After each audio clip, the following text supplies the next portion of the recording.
Hi everyone, কেমন আছো তোমরা সবাই? সেউতি স্টোরিজের একটা নতুন ব্লগে তোমাদের সকলকে জানাই সুস্বাগত, তোমার অনেক অনেক ভালোবাসা। ভিডিও টাইটেল থাম্বনেল দেখে বুঝতেই পেরে গেছো জেরুজালেমে যাচ্ছি। তো এখন বাজে হচ্ছে প্রায় 1:45। আমাদের আজকে মেইনলি একটা প্রয়োজনীয় কাজ আছে, যেটা আস্তে আস্তে যেতে যেতে বলছি তোমাদের সঙ্গে। তো সেইটার জন্যই আজকে মূলত যাওয়া ওখানে। আর আমরা মোটামুটি রেডি হয়ে গেছি সবাই, মানে দুজনেই আর কি রেডি হয়ে গেছি, তাই জন্য একেবারে বেরিয়ে, যেহেতু বাসে করে যাব, বাস ধরতে হবে, তো সেই সব তাড়া আছে একটা। বেরিয়ে গিয়ে আবার তোমাদের সঙ্গে দেখা করছি। যা যা করব, যেখানে যেখানে যাব, সবটাই তো তোমাদের সঙ্গে শেয়ার করব। যদি আমার চ্যানেলে প্রথম হয়ে থাকো, কোথাও গিয়ে ভিডিও ভালো লেগে থাকে, তাহলে অবশ্যই চ্যানেলটা সাবস্ক্রাইব করে দিও আর নোটিফিকেশন বেল আইকনটাও ক্লিক করে দিও। আর আশা করছি দেখতে ভালোই লাগবে, কারণ এরকম প্রতিদিনের একটা লাইফস্টাইলের মধ্যে হঠাৎ যখন একটা চেঞ্জ হয়, কোথাও একটা বাইরে যাওয়া হয়, তখন ভালোই লাগে। তাহলে চলো আর দেরি করবো না, বাইরে গিয়ে আবার তোমাদের সঙ্গে দেখা করছি। দেখতে থাকো ব্লগটা।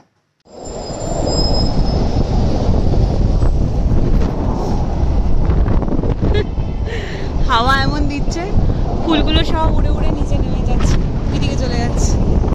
আমরা চলে এসেছি বাস স্ট্যান্ডে।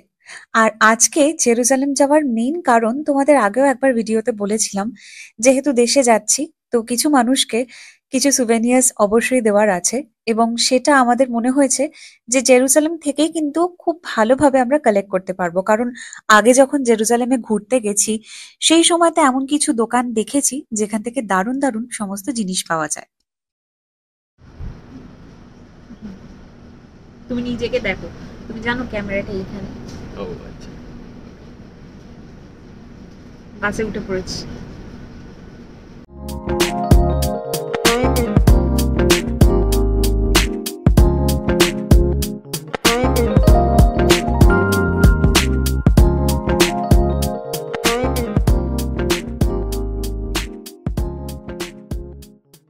বাসে করে আমরা যে টাউনে থাকি রেহবত, রেহবত থেকে জেরুজালেম যেতে মোটামুটি এই 1 ঘন্টা 20 মিনিট মতন সময় লাগে। আর যাওয়ার পথে দেখো রাস্তার ধারে যেখানে আমরা দেখতে পাচ্ছি যে কমলালেবুর গাছগুলো রয়েছে, কতগুলো কমলালেবু এসেছে। আমাদের অ্যাপার্টমেন্টের কাছাকাছিও কিন্তু এরকম অনেক রাস্তা রয়েছে যেখানে দুধারে এরকম দারুণ দারুণ সুন্দর সব কমলালেবু গাছ লাগানো রয়েছে। আর একেবারে পুরো ঝাঁকড়া হয়ে উঠেছে সমস্ত কমলা লেবুতে। কয়েকটা বার মাটিতেও পড়ে থাকে, আবার কাউকে কাউকে দেখেছি এখান থেকে কালেক্টও করে নিয়ে যাচ্ছে।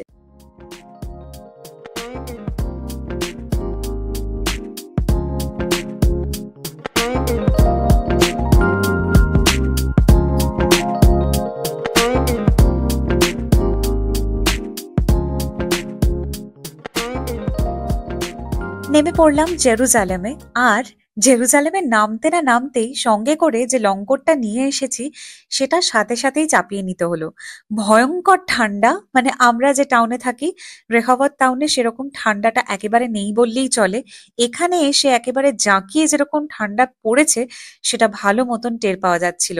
আর হবে নাই বা কেন, যেহেতু জেরুজালেম একটু হলেও তো হাই অল্টিটিউডে অবস্থিত, সেই জন্য ঠান্ডাটা অন্যান্য জায়গার থেকে অনেকটাই বেশি থাকবে।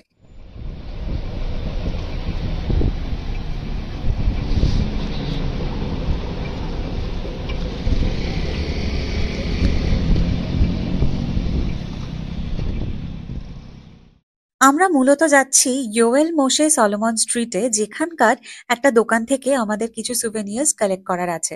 আর সেটা অন্য দিকটায় হবে, মানে অন্য ফুটপাতে যেতে হবে, প্রায় অনেকটাই হাঁটতে হবে। কিন্তু তার আগে ভেবেছিলাম আমরা লাইট ট্রেল করে নিলে হয়, তারপর মনে হলো থাক, ঠান্ডায় হাঁটতে খারাপ লাগছে না।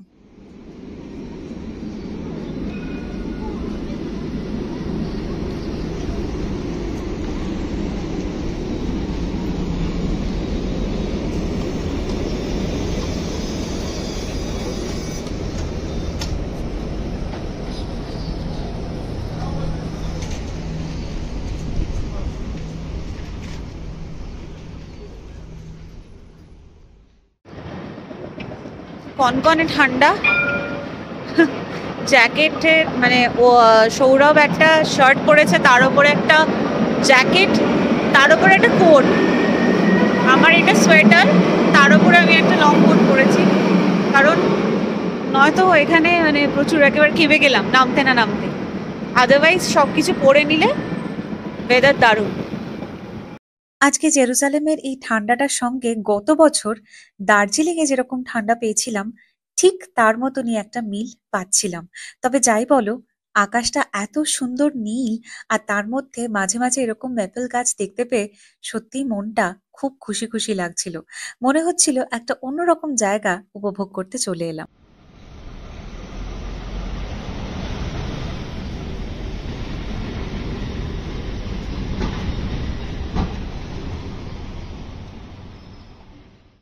ইয়োয়েল মোশে সলোমন স্ট্রিটে যাওয়ার জন্য আগে কিন্তু বেশ কয়েকটা সুন্দর সুন্দর রাস্তা পড়বে এবং সেগুলো পার হতে হতেই যাব। চলো, তোমাদেরও এক এক করে দেখাই।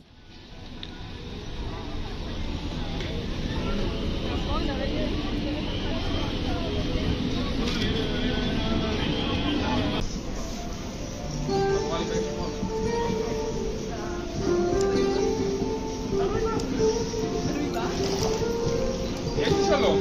תגיד לי, אתה לישון? אתה לישון?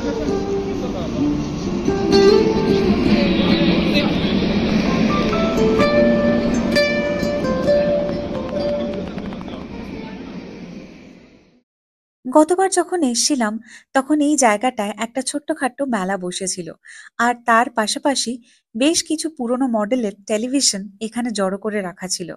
আজকে রাস্তাটা একদমই অন্যরকম লাগছে, আর তার সঙ্গে ঠান্ডায় মনে হচ্ছে একদম জমে গেছি।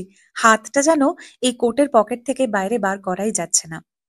একটা দোকানের সামনে এলাম, দেখো এখানে অনেক রকম জুয়েলারি রয়েছে যেগুলো খানিকটা মনে হচ্ছে অ্যান্টিক ধরনের। এছাড়া ইহুদি ধর্মের একটি অন্যতম উৎসব হলো হানুকা, আর সেই হানুকাতে যে ৮টি বাতি জ্বালানো হয় তার জন্য এই বিশেষ মোমবাতি দানিটিও কিন্তু রাখা রয়েছে। তবে আমরা শুধুমাত্র এখান থেকে জিনিসপত্রই দেখলাম আর এক্সপ্লোর করলাম কত রকমের অন্যান্য ধরনের জিনিস যা আগে সত্যি কোথাও দেখিনি। আমরা যে শহরে থাকি সেখানেও এরকম দোকান আছে, তবে ঠিক এই রকম সুন্দর হয়তো নয়। কিছু কিছু জায়গাতে একই রকমের জিনিসও পাওয়া যায়, তবে কিছু কিছু জায়গায় স্পেসিফিক্যালি এতটাই সুন্দর কারুকার্য করা থাকে যে বাইরে থেকে হলেও একবার দাঁড়াতে তুমি বাধ্যই। ইউএল মোশে সলোমন স্ট্রিটে যাওয়ার আগে ইয়াফা সেন্টার পড়বে, সেটাকে ক্রস করেই পাশে একটা ছোট্ট রাস্তা ঢুকে গেছে, সেই রাস্তাটাতেই আমরা যাব।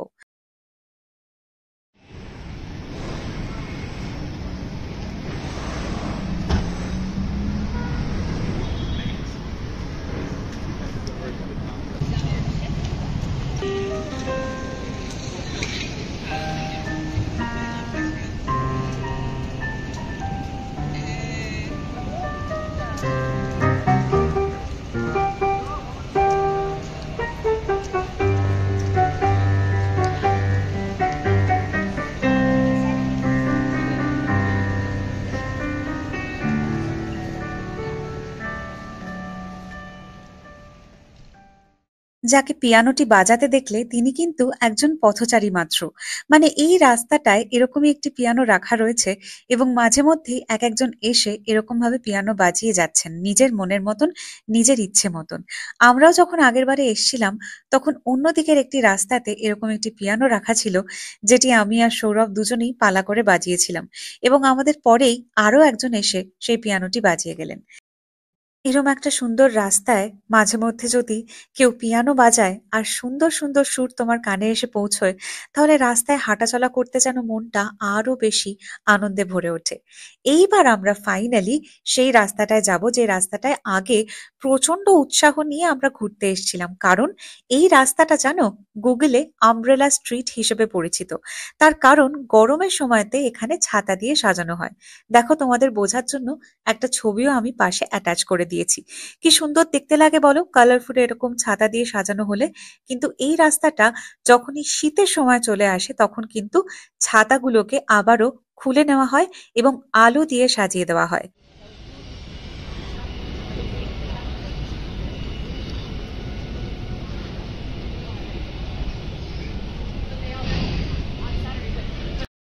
আমরা আমাদের পছন্দ মতন দোকানে ফাইনালি চলে এসেছি, আর এখান থেকেই বেশ কিছু সুভেনিয়ার্স আমাদের কালেক্ট করার আছে।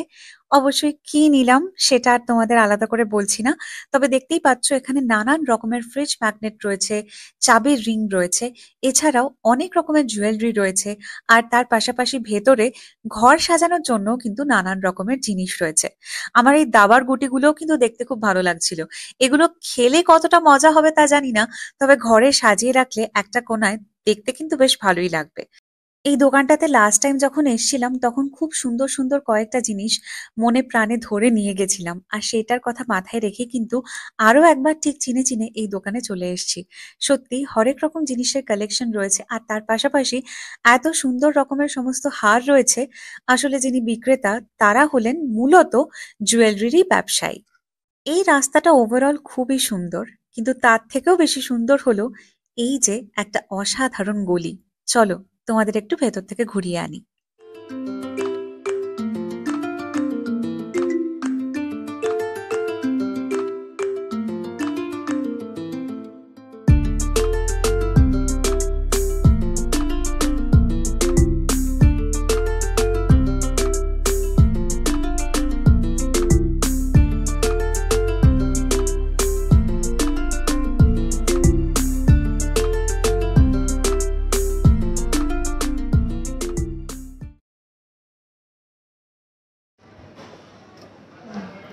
আমাদের যে জিনিসগুলো কেনার ছিল সেগুলো হয়ে গেছে, এবার আমরা একটুখানি ঘুরে বেড়াই।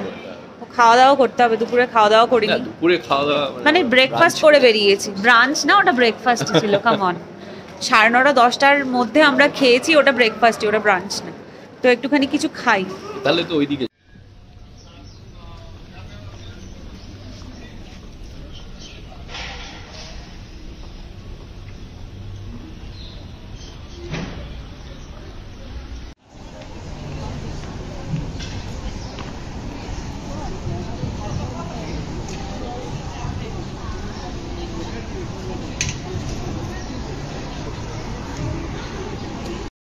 এদিক ওদিক ঘুরতে ঘুরতে একটা জমাটি খাবার দাবারের জায়গায় আমরা চলে এলাম। এখানে অনেকগুলো পরপর দোকান রয়েছে, আর আমরা যেটা এলাম সেই দোকানটার নাম হলো নিউ দিল্লি। নিউ দিল্লি নয়, নিউ দিল্লি। তো এভাবেই খাবার নিজের পছন্দ মতন তোমাকে চুজ করে নিতে হবে। তো আমরা ভাবলাম যে চিকেন স্যান্ডউইচ নেওয়াটাই এখনকার জন্য ঠিকঠাক হবে, যেহেতু প্রায় তখন বিকেল 4:20 বাজে, আর 4:20 সময়তে অন্য আর কিছু ভারী খেতে ইচ্ছে করলো না। যদিও এখানে ব্রেড জাতীয় যে কোনো জিনিসই কিন্তু বেশ ভারী রকমেরই হয়। ওই যে দেখো দোকানের নামটা দেখেছো, নিউ দিল্লি। তো এখান থেকে আমরা এরকম ভাবে চিকেন স্যান্ডউইচ দুজনের জন্যই অর্ডার করলাম, আর তার পাশাপাশি দুটো কোকও নেওয়া হলো। সব মিলিয়ে প্রাইস পড়লো 100 শেকেল। ধরো তাহলে টোটাল প্রাইস দাঁড়াবে এই 2360 টাকা মতন। তো এখানেই পে করে দেওয়া হলো। আমরা চেষ্টা করলাম একবার পে করার, কিন্তু একটু অসুবিধা হওয়াতে আমরা কাউন্টারেই পে করলাম। তবে অর্ডারটা বাইরে থেকেই আমরা প্লেস করে দিয়েছিলাম। আর এখানে দেখো বিভিন্ন রকমের স্যালাড তো রয়েছে, যেগুলো শোয়ারমার মধ্যে বা চিকেন স্যান্ডউইচের মধ্যে দেওয়া হয়। তো এখান থেকেই আমরা ফাইনালি অর্ডারটা নিয়ে এবার বসে পড়লাম খেতে। দেখেছো কিরম গাবদা সাইজের, ঠিক ছোট্ট ছোট্ট দুটো পাশবালিশ মনে হচ্ছে না স্যান্ডউইচটা দেখে? তবে বেজায় খিদে পেয়েছে, কারণ সেই সকালে খেয়ে বেরিয়েছি। ও হ্যাঁ, স্যান্ডউইচের সঙ্গে এই অনিয়ন রিংস গুলোও নেওয়া হয়েছে। আমি এর আগে একবার কারুর বাড়িতে অনিয়ন রিংস খেয়েছিলাম, আমার এক্স্যাক্টলি মনে পড়ছে না। তো এটা বহুদিন বাদে খাচ্ছি, কারণ ইউজুয়ালি এর সঙ্গে যে ফ্রেঞ্চ ফ্রাইস গুলো দেয় সেটা আমি কোনো দিন শেষ করতে পারি না। অনেকবার নিয়ে চেষ্টা করেছি, কিন্তু আমি বিশ্বাস করো ফ্রেঞ্চ ফ্রাইসটা একটা টাইমের পরে মনে হয় অনেক হয়ে গেছে, আর খেতে পারছি না। আর এই যে স্যান্ডউইচের ভেতরে সুন্দর মতন স্যালাড দেওয়া রয়েছে, খুবই অল্প পরিমাণে হুমুস দেওয়া রয়েছে, এটা কিন্তু মেয়োনিজ নয়। আর তার পাশাপাশি চিকেনটাও বেশ ভালো মতনই ফ্রাই করা রয়েছে। তবে বিশ্বাস করো একটা খাওয়ার পরেই কিন্তু পেটটা দারুণ ভরে গেছিল। সেকেন্ডটা যখন হাত দিলাম তখন মনে হচ্ছে ওরে বাপরে, অনেক বেশিই খাওয়া হয়ে যাচ্ছে নাকি। সৌরভ আবার তার মধ্যে এর সঙ্গে দুটো কোক নিয়েছে।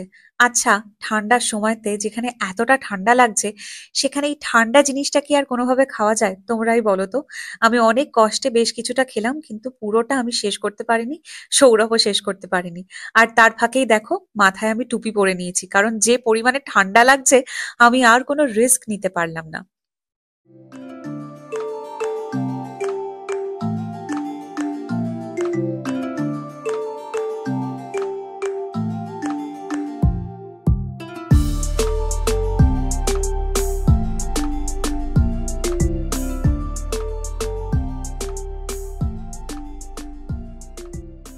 বড়দিন উপলক্ষে মনে হয় রাস্তাঘাট এভাবেই সুন্দর করে সাজিয়েছে। দেখে সত্যিই খুব ভালো লাগছিল। আর সেখান দিয়ে হাঁটতে হাঁটতে, মানে আস্তে আস্তে যখন আমরা ভাবছি যে এবার একটু বাড়ি ফেরা যাক, অনেকক্ষণ অনেকক্ষণ ধরে হাঁটা হয়েছে, তখন হঠাৎ করে একটা দোকান দেখে মনে হলো আচ্ছা এখানে খুব সুন্দর সুফ ক্যানিয়াত পাওয়া যাচ্ছে। সুফগানিয়াত না সুফগানিয়া এক্স্যাক্টলি প্রোনাউন্সিয়েশনটা আমার জানা নেই। তবে এইটাই বোধহয় অথেন্টিক সুফগানিয়া, মানে এরকমই হয়তো অরিজিনালি দেখতে হয়। এরপরে বাকিগুলো ধরো আরো ফ্লেভার ওয়াইজ অন্যান্য রকমের ডিজাইনেরও হতে পারে।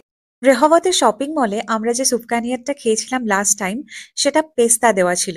আর এইটা কিন্তু প্লেন যেটা হয় সেটাই বোধহয় ট্রেডিশনাল। তো সেটাই আমরা ভাবলাম যে একটা একটা করে নিয়ে নিই, তবে এক্স্যাক্টলি এখন খিদে তো নেই, একটু পরেই না হয় খাওয়া যাবে। সেটার জন্যই আমরা এখানটায় এলাম এই দোকানটাতে। আর দোকান থেকে বেরোনোর পর একটা অসাধারণ জিনিস আবিষ্কার করলাম। তার আগে বলি, দোকানের নামটা আমি কোথাও বুঝতে পারছিলাম না, যেহেতু এখানে সব জায়গাতেই হিব্রু ভাষাতেই লেখা রয়েছে। ইংলিশে কোথাও লেখা আমি এই জায়গাটাতে দেখতে পাচ্ছিলাম না। তাই যখন জিনিসপত্র ফাইনালি নিয়ে নেওয়া হলো, তখন আমি দোকানের দামটা বুঝতে পারলাম। এই যে দোকানের বাইরে এরকম ভাবে ওয়েবসাইটটা দেওয়া রয়েছে যেখানে নিমান লেখা। দোকানটার নাম হলো নিমান বা নিমান বেকারি, এবং এটি 1944 সাল থেকে কিন্তু সার্ভ করে চলেছে, যেটা আমার কাছে সত্যিই একটা বড় ব্যাপার। নিজের দেশে যখন বহু পুরনো সমস্ত মিষ্টির দোকান দেখি, আর তার নিচে স্থাপিত বলে একটা পুরনো সাল দেওয়া থাকে, সেটা দেখে কিন্তু দারুণ মজা লাগে। এরকমই একটা ফিলিংস এই দোকানটা দেখার পরে আমারও হচ্ছিল।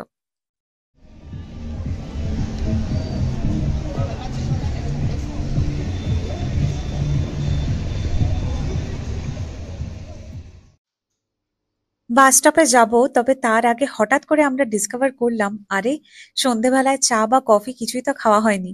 চা এখন আর কোথায় পাবো এখানে, তাই সেই জন্য কফি খেতে এলাম। কফি খাওয়ার জন্য এই বেকারিটাতে ঢুকলাম, যেটার নাম হচ্ছে ইংলিশ কেক। এবং এই জায়গাটাতেও ওরকম অনেক রকমের জিনিস, যেটা আগের দোকানেও দেখছিলাম সেরকম রয়েছে। তো এগুলোকে সম্ভবত রেগোলেখ বলা হয়। আর আমরা এই যে ইংলিশ কেকের বাইরে একটা বসার জায়গা রয়েছে, সেখানটাতেই বসে কফিটা নিয়ে বসলাম। ব্ল্যাক কফি নিয়েছি অবশ্যই, তবে তার সঙ্গে চিনিও রয়েছে। আর সৌরভ ফাইনালি ডিসকভার করলো যে এবার ওকে টুপিটা পরতেই হবে, কারণ যেরকম ঠান্ডা রয়েছে আর এখানে এমনি এমনি সার্ভাইভ করা যাচ্ছে না। দেখেছো, হাতটা বাইরে দেওয়াটাই যেন বড্ড বেশি কষ্টকর হয়ে যাচ্ছে, মনে হচ্ছে পকেটের মধ্যেই থাক। এই যে কফিটা নিয়ে বসেছি, আর যে পরিমাণ হাওয়া দিচ্ছে, ধোঁয়াটা যেভাবে উঠছে সেটা দেখলেই তোমরা বুঝতে পারবে। তবে যাই বলো, বাইরে যেরকম কনকনে ঠান্ডা, সেখানে এরকম এক কাপ কফির মধ্যে যখন চুমুক দিলাম, সেই আরাম হচ্ছিল আর সেই স্বস্তি পাচ্ছিলাম। আর তারপরেই মনে হলো ভিডিওটা এবার সত্যি এখানে শেষ করতে হবে, কারণ আজকে এত কিছু তোমাদের সঙ্গে শেয়ার করলাম, যে রাস্তাগুলোতে ঘুরলাম, এত সুন্দর সুন্দর মানুষ দেখলাম, সেটাই ভাবলাম যে আজকের ভিডিওতে রাখা থাক তোমাদের জন্য। শেষ বেলায় এই কথাটা বলতেই হয়, জেরুজালেম সত্যি এই নিয়ে 3 বার আসলাম, আর এটি অবশ্যই একটি ভালোবাসার শহরে পরিণত হয়েছে। আরো অনেক অনেক অনেক এক্সপ্লোর করা বাকি, আর সেগুলো তোমাদের সঙ্গেও শেয়ার করা বাকি। যাই হোক, আজকের মতন এখানেই শেষ করছি ভিডিওটা। যদি ভালো লাগে তাহলে অবশ্যই লাইক করে আর কমেন্ট করে জানিও। আর আমার চ্যানেলে যদি প্রথম এসে থাকো, তাহলে চ্যানেলটি যদি কোথাও ভালো লাগে সাবস্ক্রাইব করতে ভুলো না। খুব শীঘ্রই দেখা হচ্ছে নতুন একটা ব্লগে। তোমরা সবাই খুব ভালো থেকো, সুস্থ থেকো আর সাবধানে থেকো। তাহলে আজকের মতন জানাই বাই।